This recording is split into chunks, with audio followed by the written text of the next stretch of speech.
ilmu tentang akidah, ilmu tentang tauhid asma wa sifat ini bukan berlandaskan akal, ya. Namun tentunya berdasarkan Al-Quran dan Sunnah Rasulullah SAW. Ini juga akidah Ahlussunnah wal Jamaah, bahwasanya akal ini bukan barometer tolak ukur segala-galanya. Oh, nggak masuk akal. Oh, nggak masuk akal. Ini bukan ajaran Islam. Islam itu dengan Al-Quran, dengan hadis, bukan dengan akal-akalan. Seandainya agama Islam itu dengan akal semata, maka membasuh sepatu atau sandal atau kaos kaki ketika berwudu, yang paling utama kita membasuh sandal sepatu ketika wudu, itu yang atas atau yang bawah? Yang mana? Yang bawah secara logika, ya. Karena apa? Sepatu dipakai kena kotoran, yang mana? Yang bawah atau yang atas? Yang bawah yang kena kotoran. Kata beliau, kata Ali bin Abi Thalib, seandainya agama dengan akal, yang perlu dibasuh yang di bawah. Namun dalam Islam tidak, ya. Dalam syariat Islam namanya apa? Masul khuf, ya. Kalau kita berwudu, ketika kita pakai sepatu atau pakai kaos kaki, misalnya orang sakit pakai kaos kaki ketika berwudu, selama kaos kakinya tidak najis, tidak perlu dibuka kaos kakinya. Kita wudhu seperti biasa, ya. Nanti kalau dilihat dalam buku-buku toharoh bersuci, kita wudhu seperti biasa sampai ketika mau nyuci kaki, tidak usah dilepas sepatunya atau kaos kakinya.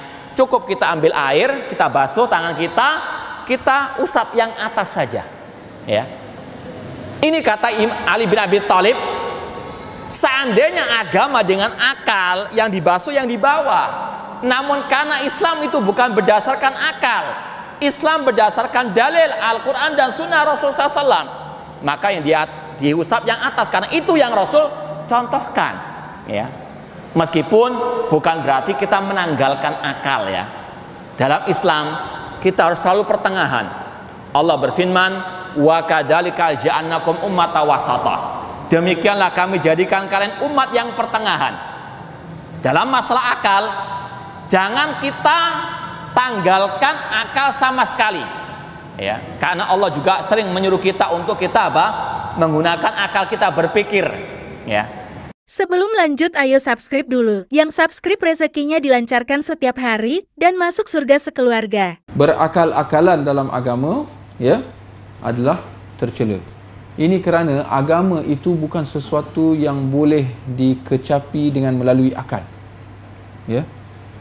Kerana agama ni dia membabitkan benda yang ini soalan. Kenapa agama ni bukan dalam hal akidah saja, tapi dalam hal ibadah juga. Kalau dalam hal akidah, insya-Allah kita faham, akidah ni tak boleh nak guna akal, sebab akidah ni dia membabitkan benda ghaib. Akidah ni maknanya kepercayaan, kan? Kepercayaan kepada apa? Benda yang kita nampak ke tak nampak? Kita tak nampak, kan? Jadi jelaslah kat situ tak boleh kita nak guna akal sebab kita tak nampak.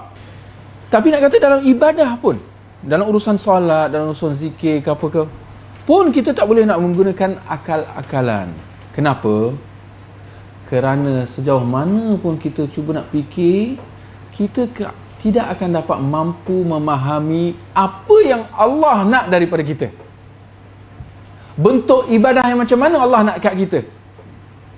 Ibadah bila kita buat adalah sesuatu yang kita lakukan untuk nak apa? Untuk nak mencari keredaan Allah, supaya Allah redha kat kita, kan? Tinggal lagi, bolehkah kita nak gunakan akal untuk kita tahu apa yang Allah suka? Aku ingat Allah lebih suka kalau kita solat tu kita joget. Boleh? Aku ingatlah kalau kita puasa ni, kalau kita lanjutkan sedikit, bukan sampai maghrib, kita sampai isyak. Isyak baru kita buka puasa. Ingat itu Allah lebih suka. Boleh. Dia pun kata ingat, maknanya dia tak pastilah. Ya. Aku rasa Allah lebih suka. Nampak?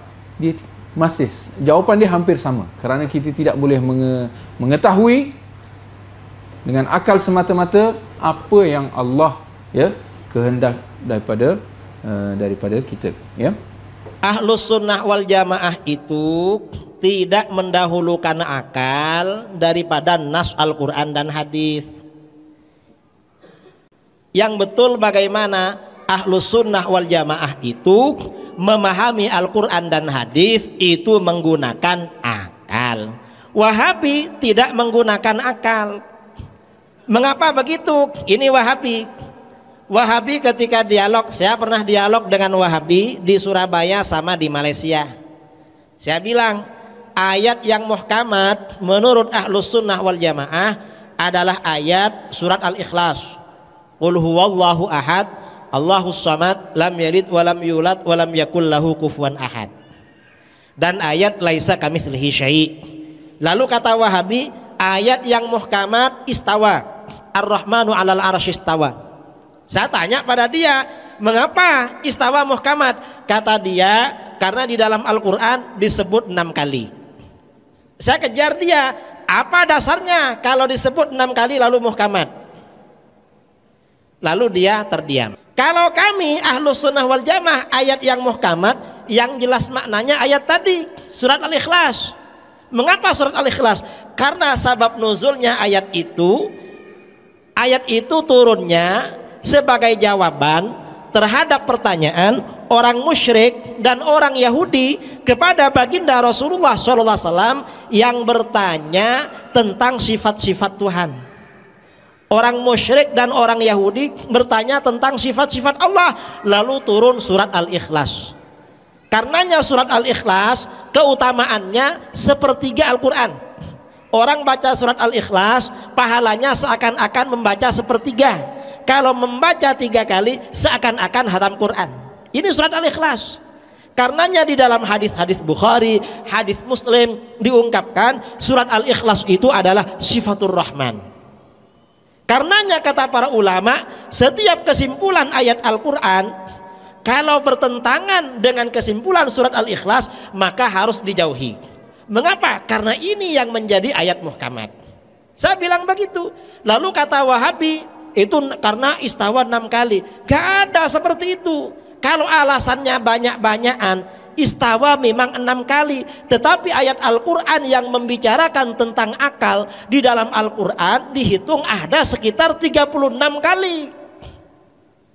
Perintah Al-Quran agar kita pakai akal justru 36 kali. Nah, kalau kita gak pakai akal berarti kita meninggalkan perintah 36 ayat Al-Quran. Jadi begitu.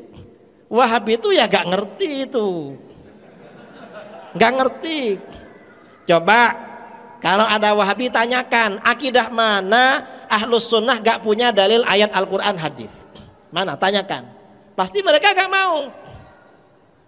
Sifat 20 atau sifat 20, sifat jaiz, itu Al-Quran hadis dalilnya. Cuma Wahabi gak tahu. Mengapa? Ya karena mereka gak pakai akal. Kalau ahlus sunnah ini pakai akal, karenanya tahu itu. Jadi begitu. Wallahu a'lam.